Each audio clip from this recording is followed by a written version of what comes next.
Yan, magandang araw sa ating lahat mga kabro. Ako uli ngayon ay may natiba na uling saging. Yan no. Yan.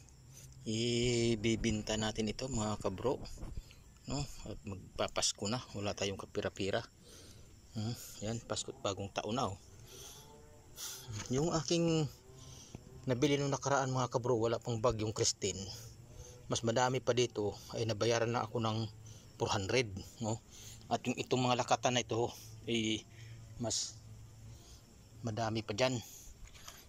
At bukod ang maliliit, ang sabi sa akin, ang kilo doon ng saging dito ay 10 piso lang isang kilo no. So hindi naman kinilo dito sa harapan ko, kundi doon sa kanila kinilo. Dahil ang katuwir niya wala isang kiluhan. So ito mga kabro, yan, titingnan ko ngayon, baka sakaling tumaas na dahil tapos na ang bagyo.